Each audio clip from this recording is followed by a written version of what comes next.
Chat and Vibes with DJ Sims. Hey guys, it's your girl DJ Sims and welcome back to my 6th episode now of Chat and Vibes podcast. And for today's episode, I'm super excited because I'm going to be speaking about a topic, well, a couple topics actually, which I've wanted to speak about for quite a while, such as owning a business versus working a 9-to-5 job. And for today's episode, I've got 3 amazing guests with me today. I've got Kajal, Danny and Pav with me in the studio. How are you guys? Good. Doing very well, thank you. Okay, good. Well, as you guys know, I picked you guys to speak about this topic because I feel like you're all doing amazing things at the moment. But like for those of people watching that may not like know too much about what you guys do you want to just like briefly explain what you do? Carl, do you want to start off? Yeah, so mine's pretty straightforward. I'm an influencer / content creator. That's my full-time job right now, so yeah. Love that. Cool. I work in tech, and then outside of work, I am the founder and owner of Blacksmith London, an e-commerce jewellery brand. Wow. I'm Pav, and I'm the CEO and founder of SkynMaps. So it's basically an aesthetics clinic and skincare clinic. We specialise in people of colour and a safe place for people of colour as well. Love that. Well, yeah, so as you guys said, like you're all doing like really different things. So I feel like it was a great opportunity to kind of get you guys on and speak about what I wanted to speak about. So Kajal, starting off with you said that you were like content creator, and I know like influencer content creator, you kind of did that when you said it, and I was like, no, like don't do that because like influencer, that's a good thing. But I actually want to speak about something that influencers, I feel like it's not normalised as like a normal job. Yeah, I think when a lot of people that think when I tell people that I'm an influencer, they're just like, so what do you do? Like it's not very like specified in like what kind of field I'm in and like what kind of job I actually do and what I'm actually doing. So like I always say the term influencer really loosely.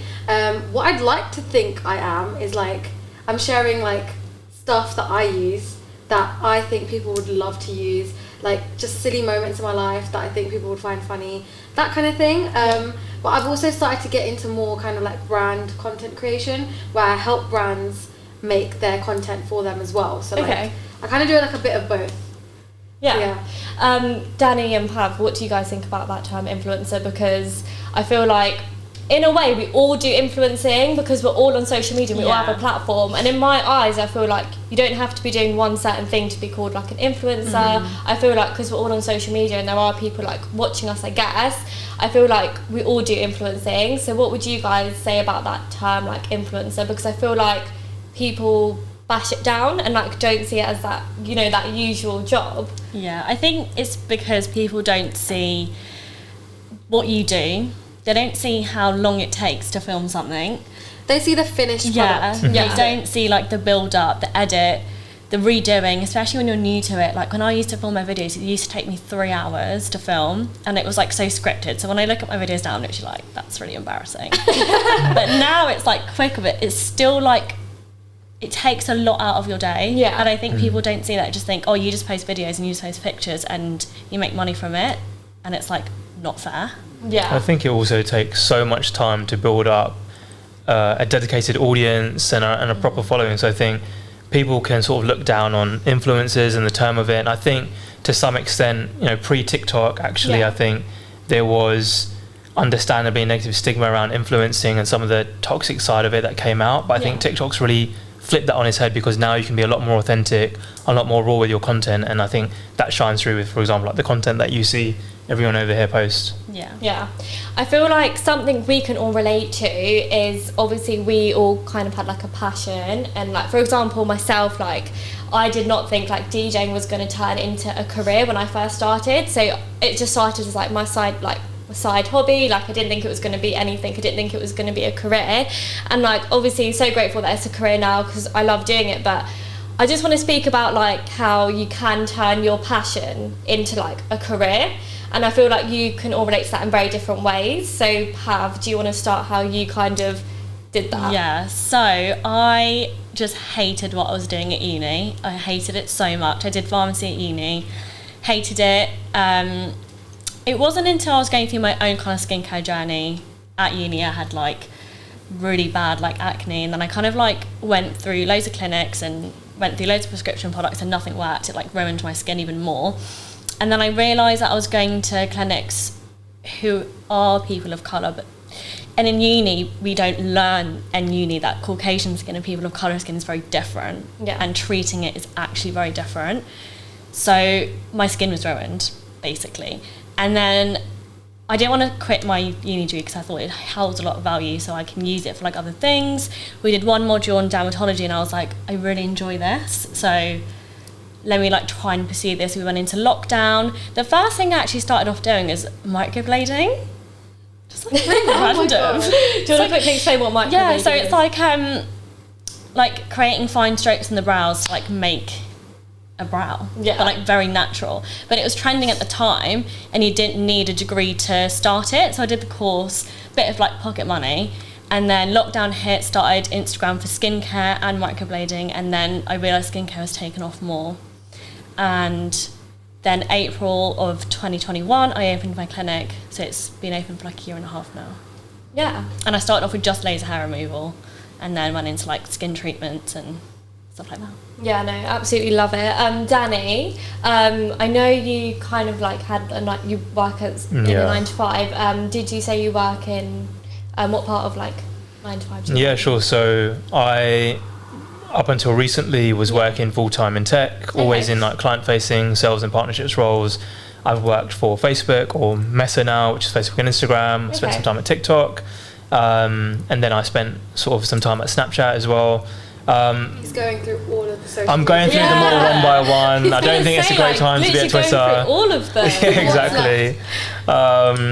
So yeah, I think that's been a really good experience, but it's always been on my mind that long term or eventually I want to be full time in business and build my own brands.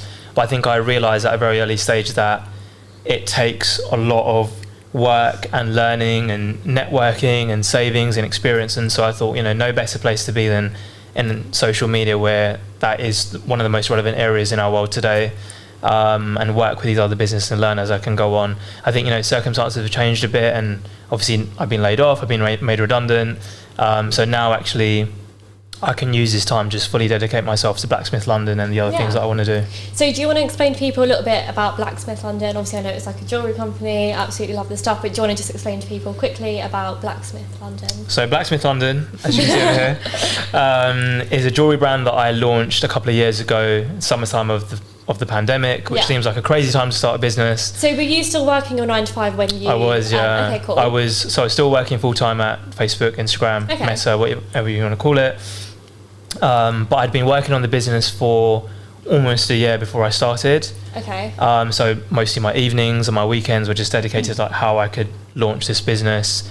And Blacksmith London is like started really as a passion project. I always wanted to start a business. I thought the best way of doing it is by just trying and failing and learning it. I absolutely love jewellery, so I thought I'd put the two and two together, but also find a way to like make a positive impact at the same time. So 5% of every sale that we make goes to support Young Minds, which is the UK's leading charity for children, teens and young adults. I never knew that. Yeah, that's really nice. Maybe I should put it out there a bit more than you guys. I didn't know that. I didn't know that, but no, that's really nice to hear. Kajal, I know you used to have a 9 to 5 job, and then you left to do social media like full time, but I know your 9 to 5 was kind of related as well. Like, so I finished uni, and then I think at uni, that's when I kind of had a platform. Like I just started building loads of followers, and I don't know where they were coming from. Like I wasn't really doing anything like in an influencer way. So I didn't understand where I was getting all these followers, and like my friends would make jokes like, oh my god, you're too famous, whatever. I never really saw that as a career, like at the time. Like I finished uni in 2019. I just knew I need to get a job in something. I didn't really know what, because I was doing IT tech at uni, and I didn't know what to get into because I didn't want to do like the boring tech stuff. I wanted to do something like fun, and I was like, oh, I like social media. Like what if I do something to do with like tech and social media at the same time?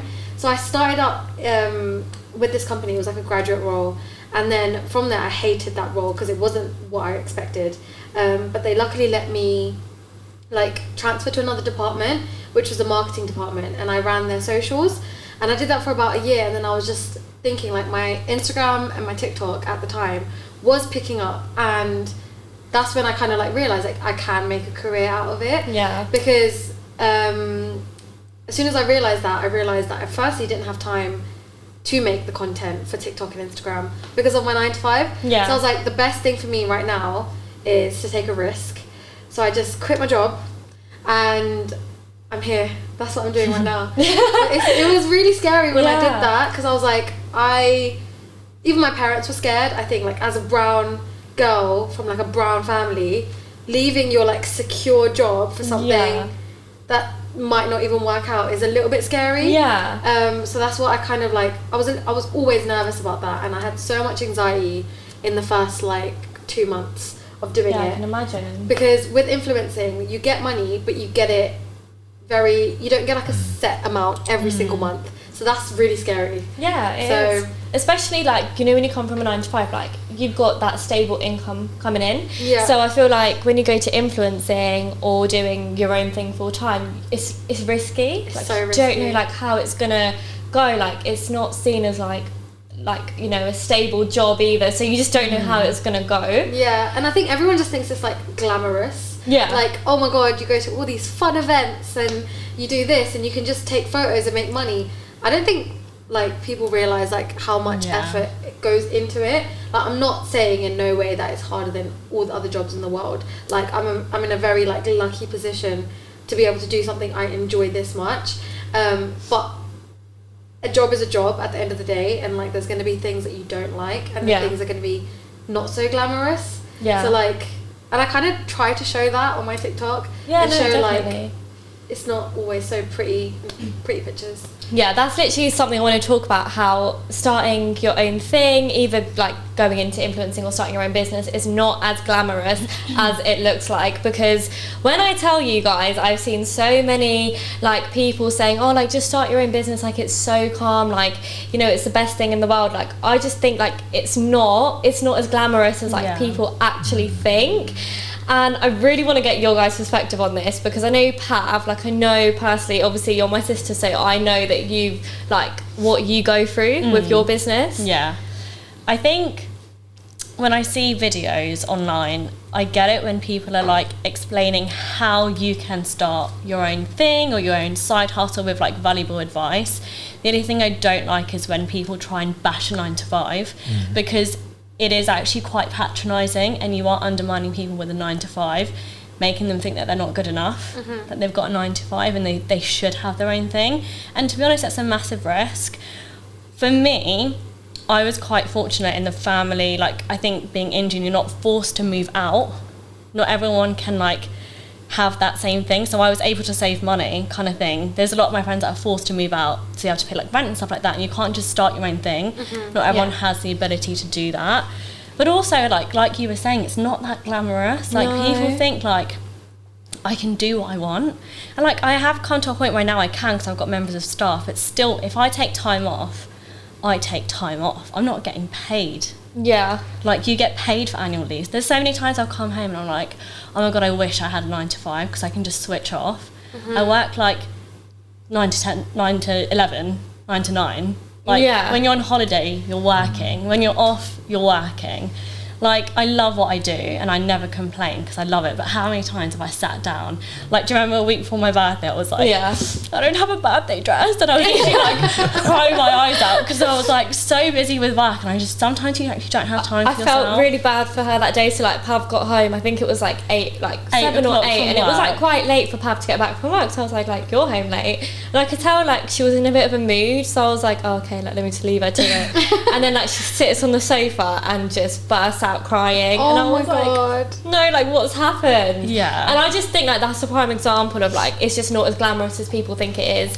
And I think it's really hard setting up. Like Danny, I know even you were saying that you like spent a year like before you like opened Blacksmith to kind of like work on it, and like how was that like for you? Yeah, so I think to second your point, that year before I started the business and even today, it's so hard to switch off mentally. You might not physically be doing the work, but your brain is constantly ticking away and thinking, okay, like I haven't done this yet, or this isn't good enough, or I need to now plan this next phase and that next phase. So I think that year, especially before I launched the business, and this is like approaching the beginning of the pandemic, just changed absolutely everything. I was originally meant to start and launch the business, I think in like February, March of 2020, and then obviously COVID happened. That changed absolutely everything.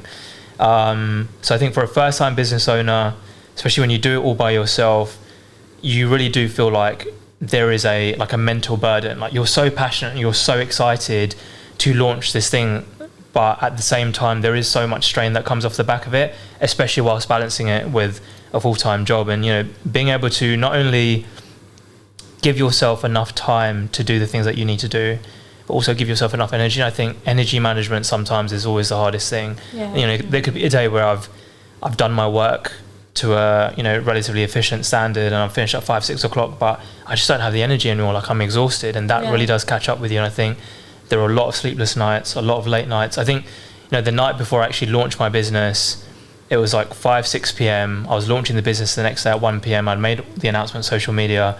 I looked at my website and I just thought, this whole thing is crap, I'm not happy with it. And I redid the entire thing the night before, stayed up with my friends until 4 a.m. on FaceTime to test out different features, and then I went to bed around 4 a.m, woke up, started work at 9, and then at lunchtime I launched the business. And I remember just being absolutely depleted. And I think, you know, with both of your points that you guys made, yeah, there's obviously an amazing side to business and influencing and, you know, being your own boss in a way, but there is so much that comes with it that people just don't see. It's and so I think true.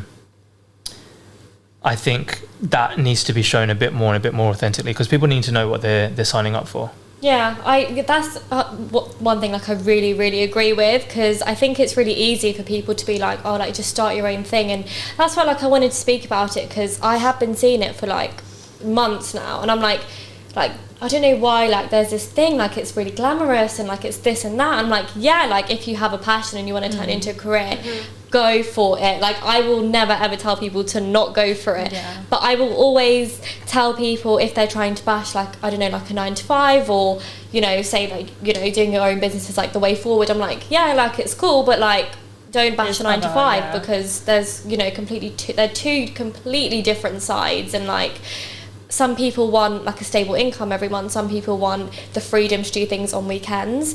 Like, you don't get that chance when you're like your own boss. Like, you're always busy, your mind's always ticking, like, you're always doing something. Like, even me being like a DJ and then also having like other things like a podcast, like, I'm not free. Like, when my friends want to go out, like, I'm working like all the time. Like, but I'm like, I have to think in my mind, like, how much do I want this? Like, am I going to go to work, or am I going to like go see my friends? And I'm like, I'm going to go to work. Do you know what I mean? Like, I think with that, there's also like a degree of self-awareness. I think the glamorization of entrepreneurship and influencing, so much of it comes from people aren't or haven't thought enough about, is this the right thing for me, and why do I actually want to do this? A lot of people are doing it because they are seeing things on social media and they think it's the high life, and you get to, for example, go to all these cool events and do all these things, but they're not realizing, actually, I don't think I want to do this for the rest of my life or for the short-term future. And it's absolutely okay to work a normal corporate career if that's what you feel like fills your cup the right way and gives you the lifestyle that you want. Yeah, no, it's true, because I feel like even in terms of going to events, like, it takes time to be invited to events. Like, you don't just get invited like overnight. And I'm sure like all of you can agree with that. Like, you know, once you've built your platform and stuff, like, it takes time to like be invited to events to actually like get that side of the influencing world. And like, it's just, I feel like it's very like, there's two completely different sides to it.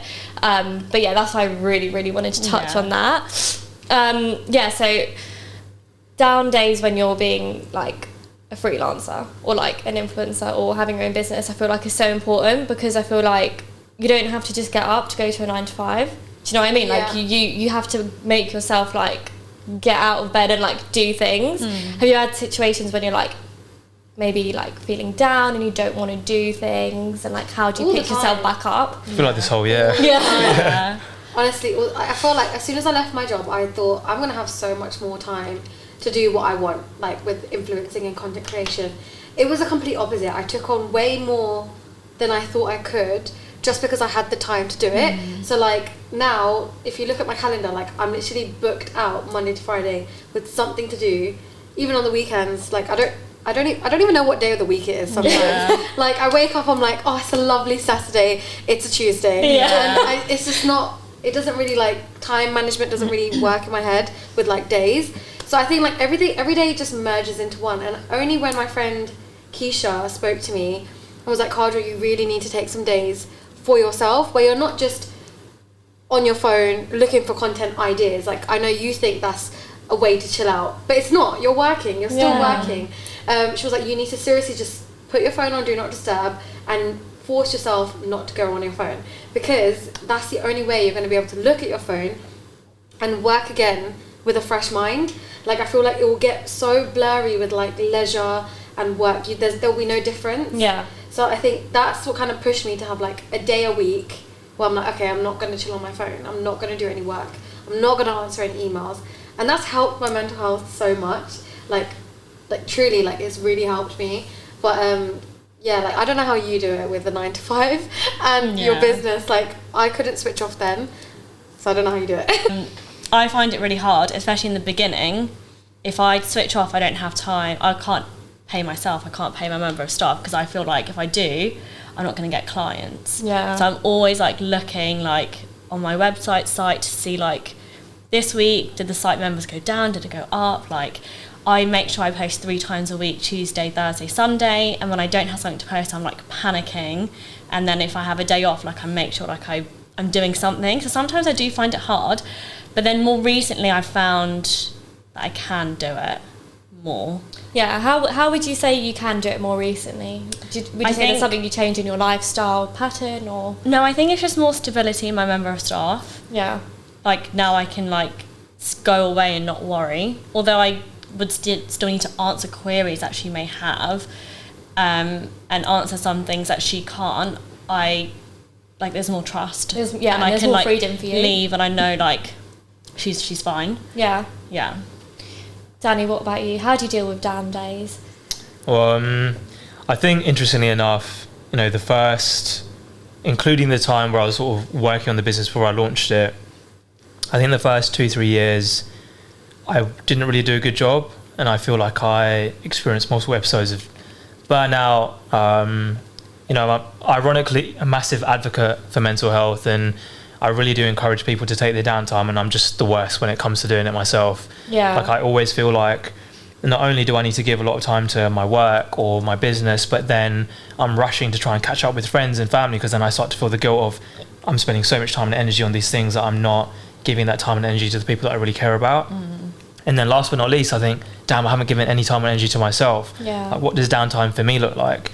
I think this year my life has changed a bit more, where I think I've really slowed down, and I've been given the opportunity to just focus a bit more on my health and my personal life, and I've really been forced to slow down. I think the redundancy, actually, I know that I'm going to look back on this period of time and think it's the best thing that's happened for me. Yeah. To have that downtime and just do nothing. And my girlfriend will tell me all the time, like, I'm not good at doing nothing. Yeah. Like, I'm very, very restless. And I feel like I need to be mentally active. But I think as time goes on, you really start to realise, like, you will thank yourself for it if you do take a day to just do absolutely nothing or laze around, switch off. It's okay if that email doesn't get done today, or that website change doesn't get done today. Like, everyone's going to be fine. Yeah. I think sometimes as business owners or as self-employed people, the mistake that we make is let's say our business is our entire life, and we forget that on the other end, a customer or a follower, we're just one part of their day.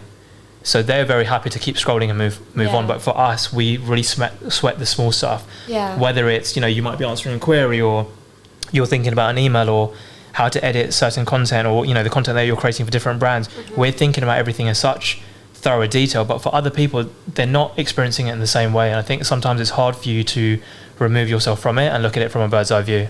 Yeah, no, that's true. And even what you said about like looking after your health, like, it's so true, because I think that's something I really realised in the last, I would say, year. Like, I think after I had my surgery end of last year, I was like, do you know what, like, I need to look after my health. Like, I can't, even when I'm getting like really busy, like, I need like a day like where I literally will do nothing, like absolutely nothing. Like, I will try to sleep as long as I can, especially because, like, for me, like, I'm working really late hours and I get home at like 5-6 a.m. and Pav knows, like, I will sleep like for as much as I can. I'm literally just like, how are you still asleep? I love it though. have to. I have to. Like, I'm just like, no, because I just feel like I need it, because I know what my body's like now. Like, if I do not take rest, and I'm young, like, I'm not even old, like, I'm 20 years old, and I know that I need, like, my rest. You get ill quite quickly. And I get ill really quickly, so, like, my immune system's so bad, so I'm just like, if I don't take, like, that day, like, here and there, like, I'm just going to be really ill. Or, like... Please take it now, because once you start getting to my age, I don't even think I'm that old, but I really feel it, that difference between now and when I was 20, so...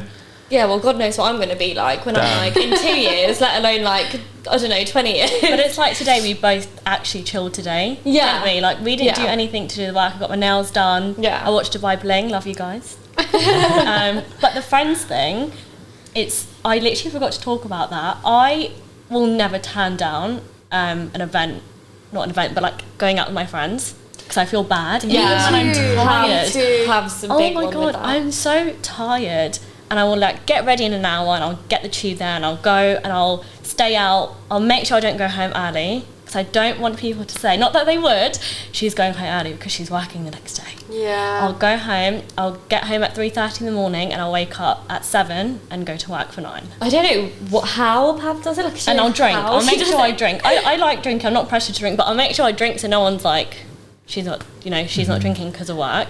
But, like, when I It's first annoying started, when you think that. Yeah. Like, you have to do a certain thing so your friends don't think this of you. Yeah. Do you know what I mean? Yeah. You have to be a certain always- version of yourself for other people. Yeah, like, always. And then I think in the beginning, I remember one of my friends, we used to go out on a Saturday, and I'd be like, oh, I'm working tomorrow, but, like, I'm going to stay out, obviously, until the end. They'd be like, oh, like, you just stop working. Like, why are you going to work tomorrow? And I used to be like, well, Sunday's the busiest day for me. I have a clinic. Like, How am I going to get paid? yeah, like, it's for beauty and, like, hair and stuff like this. Like, your weekends are your business. Yeah. Like, why would you tell me to close? I get it was probably for a good intention, but I'm just like, I want to be open. I can function on 4 hours of sleep. It's fine. Okay, would you guys say that the influencer industry is fake? Silence.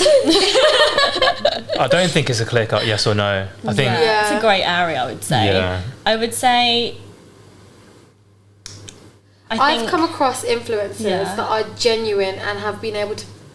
The way that they portray themselves online is exactly how they are when I meet them. And I rate them for it, because I hope I'm like that as well. Yeah. Like, I don't want to be a version of myself on the internet, and then when you meet me, I'm like someone completely different. So that's when I think, okay, they're being genuine. But there are moments when I've met other influencers where they portray themselves to be a certain way on the internet, and when you meet them, they are the complete opposite. And it could be just a bad day for them, but I've met them multiple times.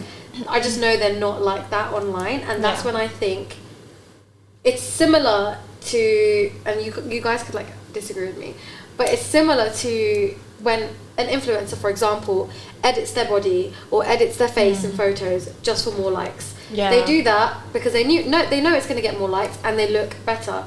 If you change your personality online and you're nothing like that in person, you're doing that because you know you're going to get likes, you know you're going to get attention, you know you're going to get a platform. You know people are going to love you more, whatever. Exactly. And that's what bothers me. Like, I think it's the same energy with both of those things. Yeah, that's a really good way to look at it. Yeah, I agree. I've only met, like, a handful of people I'm like, I wasn't expecting you to be like that in real life. I just wasn't. But I think being fake is the easiest trait to pick up from someone. I think it's very easy to be like, I don't think you like me. the vibes are off. Yeah. But I think Like the every energy. industry is fake. I think in corporate people are fake to get by. Yeah. I think even my industry, loads of people that I've spoken to in the same industry as me have been fake. Yeah. I don't know why. I just don't. I think it's like a competition thing. For me, like, I don't see anyone as competition, not in an arrogant way at all. There's so much space for everyone in this world. Yeah. And it's never going to be too saturated. Influencers are never going to be too saturated. Jewellery, skincare, aesthetics, it's never ever going to be saturated. There's more than enough space for everyone. And I think the fakeness comes from competition. Yeah, agreed. I also think some of the fakeness comes from sometimes, like, a place of insecurity. If you feel like you need to play a game in order to progress. Whether it's, I think that's a really good point actually in the corporate world as well. So it's the exact same thing. Either it's, you know, the culture of what you're doing encourages you to do that, but then also your own insecurity makes you feel like I actually can't be the most authentic version of myself. Don't get me wrong, I know that people need to set boundaries around certain things in their life, and that's absolutely fine.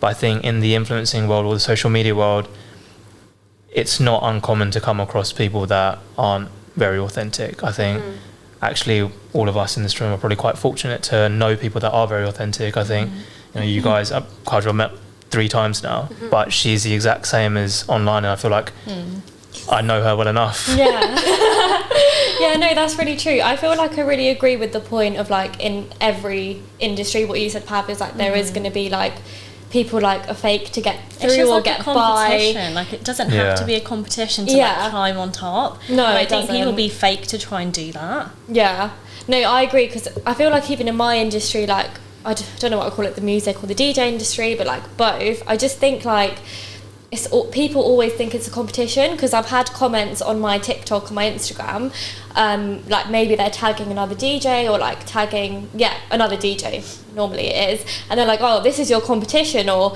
I get tagged like this is a competition. I'm like, well, it's not, and I'll comment on that video saying, oh, I love this mix, or I love your video, by the way, like there's no competition. Like I just feel like people try also to like create that thing between people, do you know what I mean? And I was like, I'm not for it. I'm not for it. I think also like in terms of like when you first started off, you probably would have loved advice from like other DJs when you started off. They just saw you as competition from the get-go. They just were like taking the piss. Can I swear? Yeah. They were just taking the piss, and they weren't like taking you seriously. Now you've like, touch wood, like you're doing so well in your career. They all pretend like they don't. They've never said a bad thing about you. No, it's so true. Like I posted that on my Instagram story the other day. I was doing a Q&A and someone was like, how do you deal with like the hate, or do you still get any hate? And I was like, do you know what, like touch wood, it's really not as bad as like it used to be, like back in 2020. I was so protective over you. It really used to upset me. Yeah, so I was like 17 when I started. Crazy. And I did get like, I got like ganged up on like by the whole, I would say like, I would call it bullying. I would go as far as to say it wasn't hate, it was bullying. Like I literally got ganged up on by like the whole, I would say pretty much the whole DJ industry. To go as far as to say like outside of the DJ industry, like there was like door players, like just you name it, like everyone was like ganging up on me, and I don't know what it was, but it was just Asians. Yeah, and I feel like it was predominantly like the Asian community doing it, and I was like, oh, like I don't know, like should I carry on doing this, like, you know, all those thoughts going through my mind. But I was just like, do you know what, like they want me to get annoyed by it, they want me to be affected by it. And obviously I had down days at the time, but I'm so glad I didn't let it affect me, because as soon as I like, you know, started come out of lockdown, started DJing live, like no one ever said anything to me. So yeah, I was like really thankful for that. Also, one thing I just want to say, like I don't know if you guys agree, people in the same industry as you don't like helping or I giving was just about advice. to say that as well. It really, really annoys me, and it's like the competition thing again, like oh my god, like I am releasing a new treatment soon, probably January 2023. Shameless plug. I know. And I was asking loads of people in the industry who are actually like much higher up than me, I would say. Like I've gone to them because I really respect them. Yeah. And they're just not willing to help. Like the answers they gave me, and I know them, I know them quite well. The answers they were giving me were very like, no, like I'm not helping you at all. Whereas when people ask me for help, I receive so many DMs, people saying I want to get the same thing, or like what laser machine do you use? I want to get the same machine. I don't care, like I'll just help them, because I think it's like I said earlier, it's never too saturated. Yeah. I hate it when people don't like helping. I think mine's going to sound really silly compared to what you've just said, but like I DM'd an influencer about maybe 2 years ago when I was like, during lockdown I was taking all my content indoors, and then as soon as I finished, I was like, okay, I'm going to start taking it outside. So I was like trying to find new locations, and my area's a little bit like rubbish, like I was doing it in car parks. It's a long Car story. parks was like the lockdown highlight. Lockdown highlight. Picture spots. So I messaged this influencer that lives near me, and I was just like, we don't really like talk. Like we never met, but we've spoken online. And I just asked her like, oh, where did you take this photo? Because I know she lives near me. Sounds so stupid. She just aired me, and I was just like, are you joking? Like, are you gatekeeping a location that you took a photo in? And then later on she replied and she just goes, oh, sorry babe, like I didn't see the message. No, you did see the message. So did she ever reply with the location? No. I don't like it when people gatekeep things. No, but it's just so silly. It's a location. It's a road somewhere. If I just drive around for half an hour, I'll find it. You just make my life a little bit easier. But yeah, I just think like with influencers, anyone that comes up to me saying that they would like to get content, or if they want to shoot something, or if they want advice on how I edit my photos, I will literally sit there for hours helping them. Because like, how is it gonna make my Instagram shit? Exactly. Like, it's not gonna make my career any less than it is. Yeah, and I think that's something that people don't see. Like, they think, oh, like I shouldn't help, but it's gonna make me look shit, or it's gonna make me look a certain way. When actually, it's doing nothing. I believe in that good karma as well. Yeah. And because I knew the industry was like that anyways, I made sure the people I asked and the clinics I asked were like a certain mile radius for me, because I knew if I asked clinics close to me, they're gonna definitely be like no. But I was very surprised when I asked very respectable big people. They were like, don't know. They were like, well, I'm this and I'm that, so I didn't need to do like the training, or I didn't need to do it. Like, yeah, you did. Don't lie. I've done my research. Don't lie. I know you had to. I actually didn't go to university. I feel like everyone kind of knows that on my Instagram. Hopefully, I've kind of tried to promote that. I didn't go to uni, can still do things. But you guys all went to university. So do you want to explain a little bit about your experiences, and if you feel like university like is important for people to go to, and your own experience with that? I just want to start off. Yeah, so I went to uni just because like at the time like I didn't really know what else there was for me to do after A levels. So it was kind of like as by like default I was like, okay, cool, I'm gonna go to uni. What am I gonna do? I like IT, let me do computer science. Completely hated that in my first year.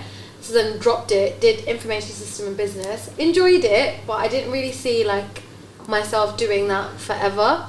The only thing I can really thank from uni is giving me followers, because that's how I went from like 1,000 followers in first year to 20k in second year. Oh wow. I don't know how that happened or why. I think people were just really interested in my uni life. Like, I was just posting a lot about it, like just doing like random videos. Like, I think it's just people like enjoyed that. And this was before TikTok, so all I had to really work with was Instagram. So yeah, that really helped.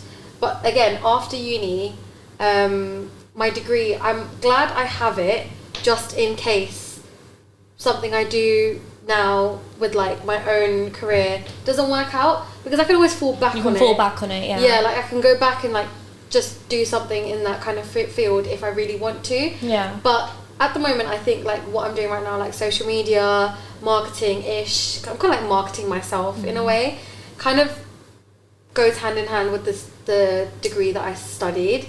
So like it's not too far off. So like I'm kind of grateful that I did go to uni. Yeah, I feel like a lot of people say they're glad they have something to fall back on, like a degree or something. What about you, Danny? What degree did you do? Yeah, so I did economics in my first year, and then I've always been very interested in like politics and IR. So from second year onwards, I switched to economics with politics. For me, university was always like a done deal. Like, I always knew that I would go to university. I think growing up in a South Asian household, academics are, at least in my family, was like very, very heavily emphasized. My parents really wanted me to go, and I'm so glad that I did go. I think, yes, uni isn't for everyone, nor should it be. I don't agree when people say that, you know, university is a waste of money, and I also don't agree when people say that, you know, you have to go to uni. I think it's very important for you to be intentional with what you study and where you go to study and why you're doing it. I think university like completely changed my life, because without it I wouldn't have met the people that I know today. I wouldn't have had the opportunity to enter the tech industry and go work for Facebook and TikTok and Snap and do all those things. I think it opened so many doors for me, but equally I do understand the privilege of knowing that I made the most of the experience. There's a lot of people that went to uni in the same university as me, the same course as me, and didn't really make the most of the opportunities that were there on campus, and perhaps, you know, their outcome wasn't favourable for them. I think I put in the work, and also I was just very lucky to meet the right people at university. So I had a really positive experience, but equally I do understand why some people don't reflect the same viewpoint. Yeah, that's a really nice way to look at it. Pav, what about you? Do you want to explain your journey with you? So I didn't hate uni, I just hated my course. And the only reason I did pharmacy is because my dad's a pharmacist. And at the time I didn't know what to do, and Asian household, like, you just followed going to uni was not a thing back then. Like, I feel like we're similar ages, I think it's like a year apart. But like now it's like, if you don't need to go uni to pursue something, you don't have to. There's like, it's more normalised now, but back then, like, it was kind of like, you're not going to uni, like, what are you going to do then? Like, what are you actually going to do? I think there's so many more options now. Like, when I was going to uni and like when I was applying, the only option that was given to me by school was uni. Like, that was it. And I was like, okay, cool, that's the next step for me.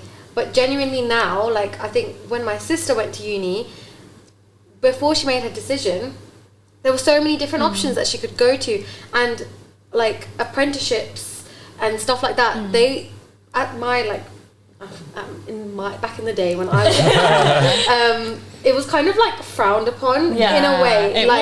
It was because it's like, oh, you're doing an apprenticeship, I'm going to uni. But it was the thing to go to uni. And I think now they've like completely removed that kind of like stigma with doing things that aren't uni related. If anything, it's like more glorified. I think so. Because like obviously I didn't go uni, and I feel like a lot of people still, like, I would say in my family, or like if I'm talking to anybody that's like maybe related to like family and that, like that, you know, bit much older, they're always like, oh, so are you at uni as well, like as well as what you're doing? And I'm like, no, like I'm doing this full time. And I feel like people find that really like difficult to like you know, actually put into like, you know, words. They're like, oh, like you're doing it full time, like what do you mean? Like, you know, they get shocked almost. But Pav, I know you had like quite like a hard like last year at uni because you kind of wanted to drop out, like. I think it was second year.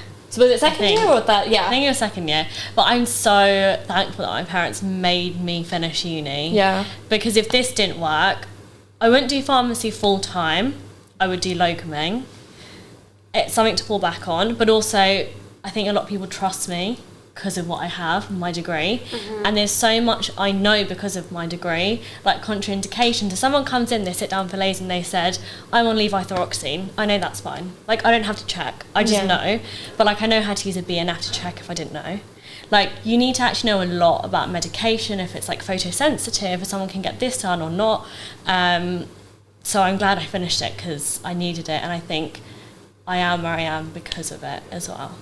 Do you feel like people should go to uni, like if they don't want to like get a certain degree, they want to go for the experience life? No. Waste of money. I've had people at my uni that just picked a course for the first year, knew they were going to drop out after the first year, and literally just partied the whole time. I mean, like, if it works out for you and if you like to be in debt for just banks, that's absolutely fine, but it just did not make any sense to me that like someone would just come with the intention of just partying. I mean, just go stay at your friend's house if you want to go party. And like, so many people did that at my uni. I mean, I completely get what you mean. That's why I was like asking you guys, because you've all been at uni. I'm like, would you go for just the experience or actually get a degree? Right, another thing I want to talk about is brand collaborations. So I feel like when you're doing influencing or anything on social media, a lot of people say like, oh, I don't want to do a free collab with like anyone, like I just want to get paid for what I do because I built my following. Would you guys agree with that? I think it's like, I know like people, obviously you want to charge because your time is like worth, and like you have to edit, and like I guess it depends on the situation. If they're like providing edit for you, they're providing travel, they're providing everything for you, then it's a really weird one, because it's like in the beginning when I started and I was asking influencers to come in, I was asking for a free collab. I wasn't going to pay them. I just wasn't, like, at the time.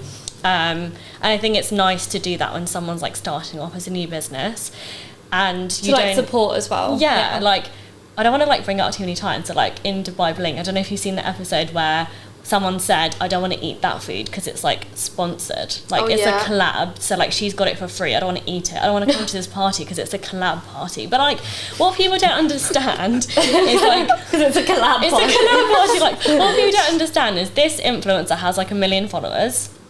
She's collaborated collaborated, yes, with small businesses, but like those small businesses are benefiting from it because she's posting stories and she's helping them. So like, so what if it's free?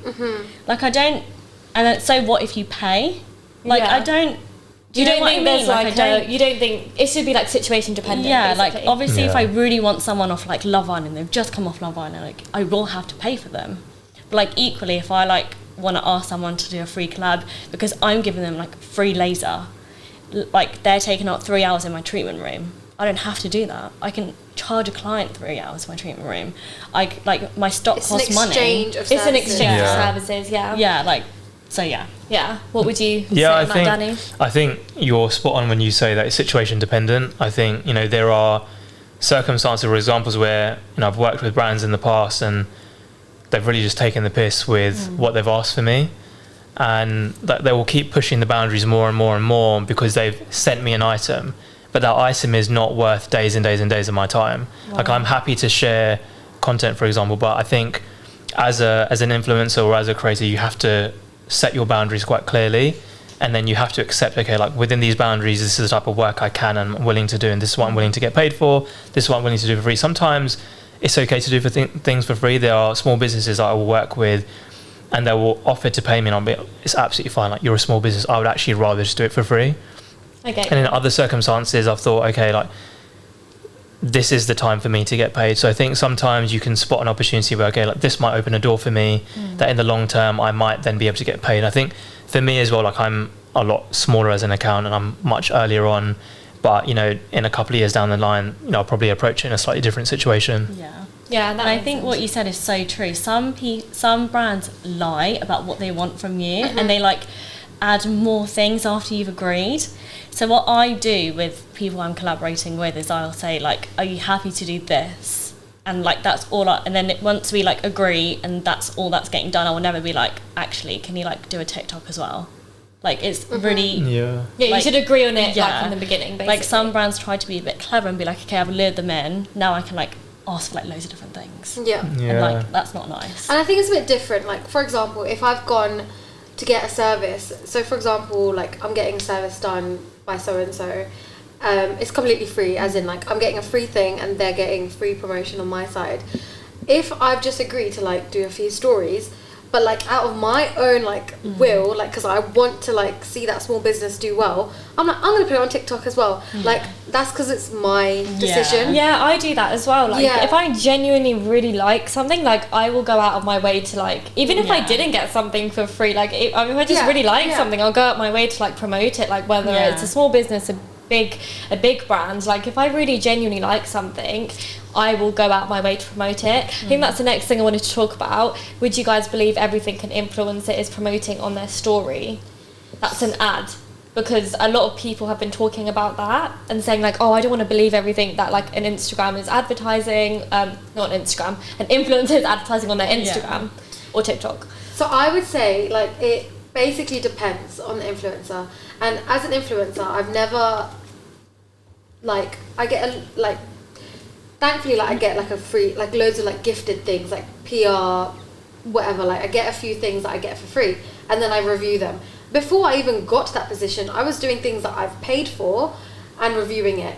So in the same way, I was authentic then and I'm always going to be authentic now. Like I'm never going to let that, because I'm just because I'm getting paid to do something or just because I'm getting something for free, I will never change my personal opinion on things, because God forbid if I promote something that someone else has just used their hard-earned money to buy and it's just completely shit. Like I just don't think that's fair on my brand at all, and I don't think, like personally, I just feel really guilty knowing that I've just promoted this product out when it doesn't work and I don't even like it myself.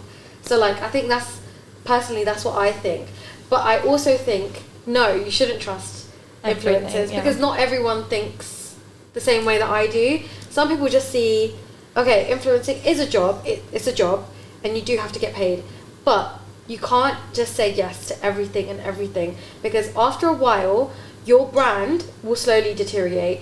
You're not doing it for the long run, you're doing it for the short run, and because people are going to start clocking onto the fact that you're just doing these things to get paid, your authenticity, I can never say that word, Authenticity. That's it. Goes down. Like, people will notice that you're just doing paid collabs, and the reason why they followed you from the very beginning, none of that is like adding up. Yeah, none of it's being shown. Yeah, Danny, what do you think about it? I think as a follower, or as you know, when you're part of somebody else's audience, you really have to pick and choose who you listen to and when.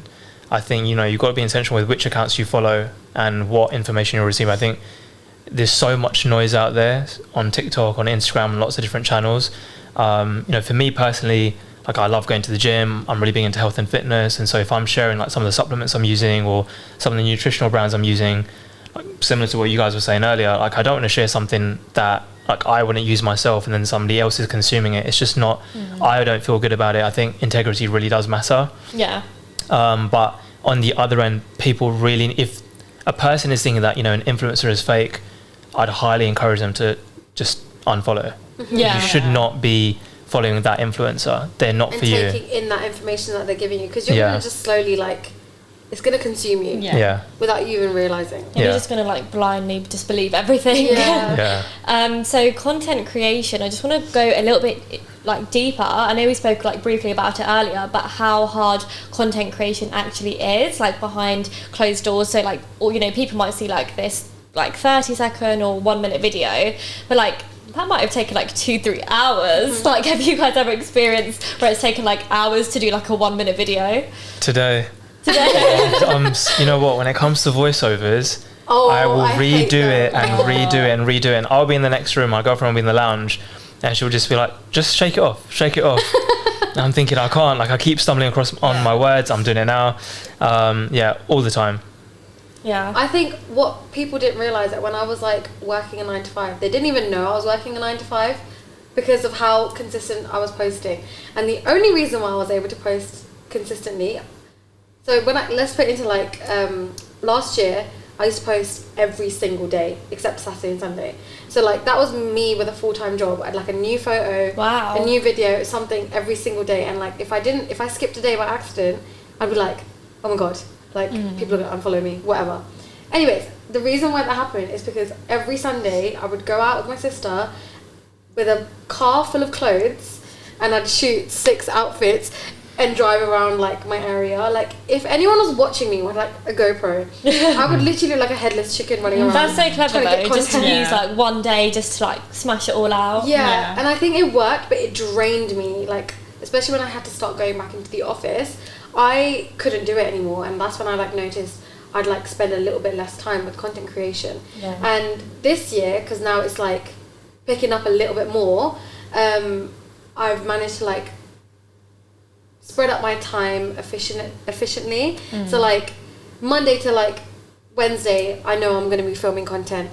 The rest of the days I'm doing content for other brands. Like I feel like I'm in a space where I'm like comfortable with like the workload that I have. No, that makes sense. Time management is important then as well. Pav, what about you? So because my content is mainly me talking in front of a camera, in the beginning it used to take me ages, and I used to sweat so much. Like I literally was like watching myself and I was like, this is so cringe and it's so weird. But now it's become very easy for me. Like the filming is easy for me. So the video I did today, I filmed it in one go and I just posted it. But it's not the filming that I find hard. It's like if I get to a day, I can't pre-film my stuff because I'm just really busy. I have to film it the day I'm posting. So Tuesday, Thursday or Sunday, I'll have to film it that day and post it that day. And if I don't know what to post or film, or I haven't had enough time that day to do that, I panic because I think, oh no, like someone's gonna unfollow me. Like I'm not consistent. The algorithm's not gonna work. Like this is so bad. So I just like think of something random to post. Like I was telling you in the car, I'll just post like a picture of me. Or like a transition. I'm like, it's got nothing to do with skincare. Also, you can post like things that aren't just skincare as well. Like, but then I think like, people are gonna be like, I just don't care about that. Like I just want to see skin. I disagree. It doesn't panic me. I disagree. I think once you put a face to your brand, it will pick up so much more. Like, that's sharing your personal life on there as well. Like even if it's just a photo of you like in a club, like people would like that. Like if they see like your face attached to a brand, it's a lot better. And I think I remember having this conversation with you Yeah. a few days ago or a few weeks ago, I can't even remember. But you were saying once you started like posting your personal things and your face, Like that's when people, SkynMaps. people really like kind of relate more. Like they 'Cause feel at like they know first- you. Yeah, at first I was just posting pictures of products, and I'm not like the most aesthetic person out there, so I was looking at like other skincare pages and I was like, how do you even get a picture like that? I just don't know how to do it. So I used to do that, and then as soon as I started posting my face on my Instagram, like it literally went up so quickly. And the weirdest thing is whenever I post something personal on my story, like the story views are like mad. Yeah, that's so true. Compared People to, are like, nosy. Yeah, people are really nosy. Like whenever you post something, like I don't know, like let's say you're doing something different. Like I'll give you an example. Or like for example, when I was in Dubai, I think Pav, you can relate to this as well. When we were in Dubai, like the story views went up like so much, like every single day when we was out there. And I'm like, why is that? Like why are people like really like nosy about what we're doing? Like, why can't it be all the time? Why can't it be all the time? Am I not like interesting enough on a day-to-day basis? So I did a Q&A the other day, and someone asked me how I stay consistent and motivated, and I was like, that's a really good question, because from the outside it probably does look like, you know, I try to stay consistent and motivated. Obviously that's not the reality. You're not always going to be motivated, but I gave my tips, and I was actually saying in one of them that you should have like a really close circle around you, because my close circle, like luckily I'm in the position where like my close circle like will motivate me if I'm feeling like down. How important do you think it is to have like a close circle of people that you trust? So important. So important. And I think like for me, I've gone through a few different situations with my friends. Like for example, I've had like my friends since I was in year 7. Like a group of us have stayed friends for like ages, and they all have like 9-to-5 jobs. So like they don't really get what I do in that way. So like they just like they support me. Oh my god, they support me so much. Like they post it on their story to like their 100 followers. Like I love them for that. Yeah. But like they will support me, but they just don't get it. Like when I'm with them on like when I'm like chilling with them, I would never just pull out my phone and like make a TikTok with them, because that's just not them. So that's when I was like talking to my boyfriend about it. I was like, I need to start like networking and like making friends with like people that do the same thing that I do, so that not that I don't love my friends, like just so that I can kind of relate to other people, and we can like have conversations about like our work, and like they're free when I'm free, and do you know what I mean? So that's when I started going and like meeting up with people on Instagram. Like I just saw I like your vibe, let's meet up. Yeah. And now I've got like such a good group of influencer friends that I would like, luckily like I like have a really good group of them that like I can trust. And I think having those like two separate kind of groups, like it's like having work friends and having like having work friends and like your home friends. I think if I didn't have like both of them, I genuinely think like I would just spiral. Like I wouldn't be able to do it. Yeah, 100%. I think the point you made around having different circles is important. I think, have a close circle, but over time, I think where I've gone from different companies, or I actually lived in Ireland for a couple of years as well when I was at Facebook. So I do have different circles of friends, and that's always nice to set boundaries around different areas of my life, whether it's business, work, my personal life, and so on. But yeah, I think to answer your question more directly, like 100%, I think if it wasn't for my friends, there's so many times where I question like, where would my mental health be today if it wasn't for them? Yeah. And I think on a number of occasions, they've like really saved me. As the saying goes, like blood makes you related, but loyalty makes you family. And so I think I'm very, very lucky to be surrounded by a lot of really great people. Yeah. What about you? Any experiences? I'm the same. But I think when I started my business, I was like, I'm so excited to start my own business, but it's just me.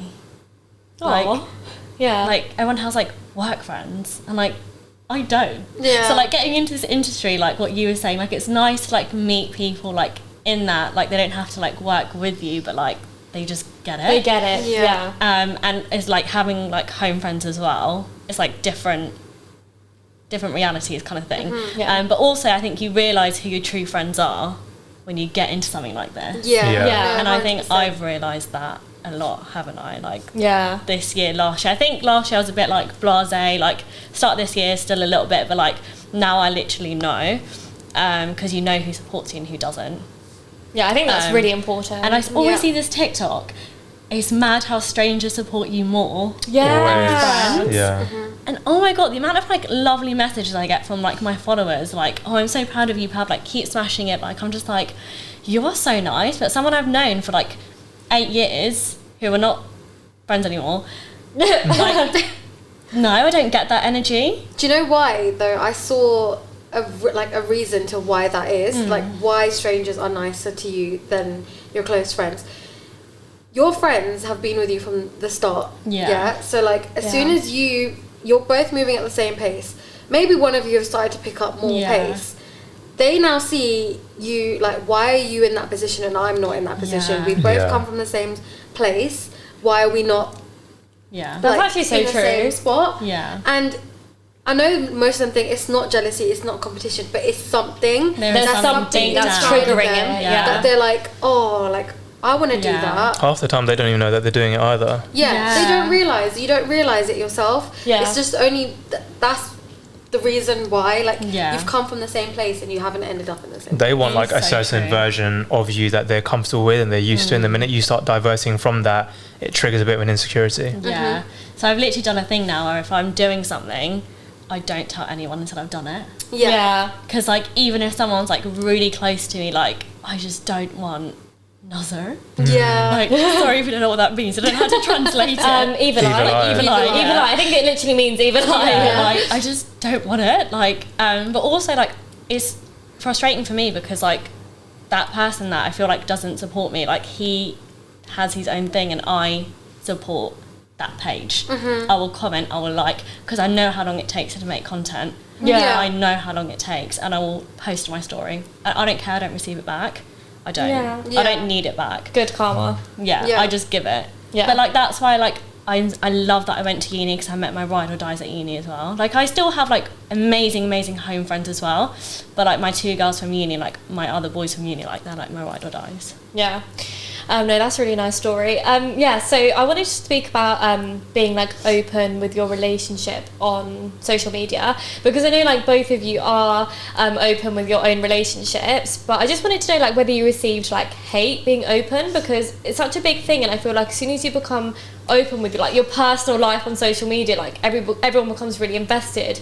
It could be in a good way or like a bad way. Have you ever experienced that hate or any sort of like personal attacks?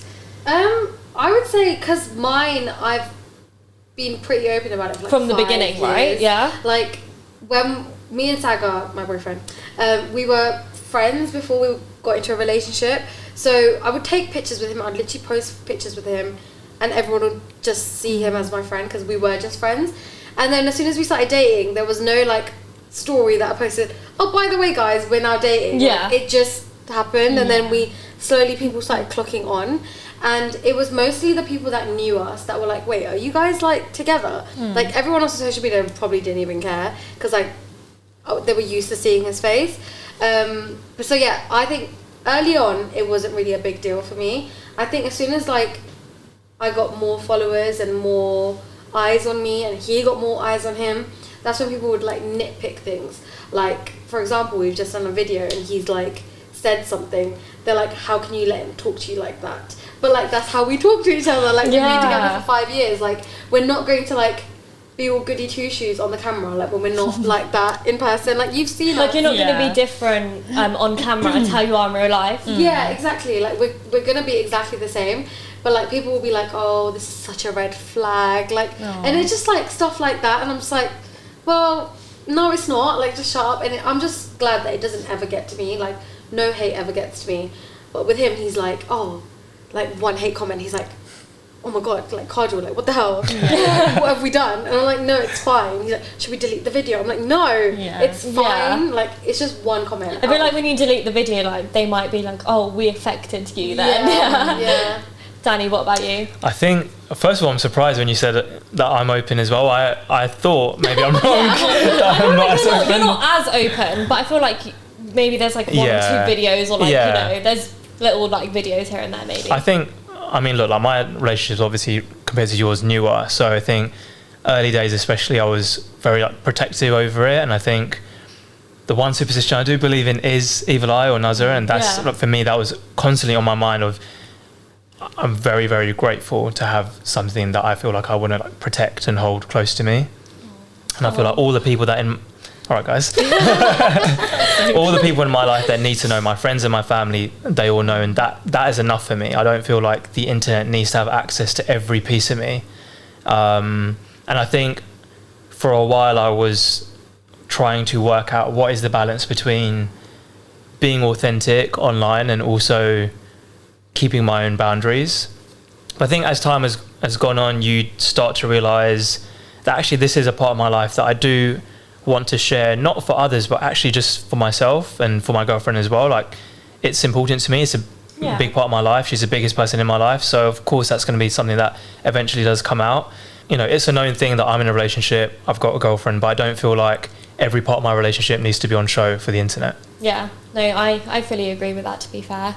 Like, you don't have to share like every part of your life, whether it's relationship or like anything to do with private life as well. Like, you don't have to share everything. And I think people think that because you put your social, like your relationship out there, they think they know your relationship. Yeah. When they don't even know the ins and outs, like, at all. Yeah. It's completely different to how people see it, I guess. Yeah. So, okay, I've got a quick like question that I want to throw at you guys. It's almost like a quick fire question. So what is your opinion, and obviously answer it one by one, what is your opinion on opposite gender in like having a best friend when you're in a relationship? I think it depends. Does that even make sense what I said?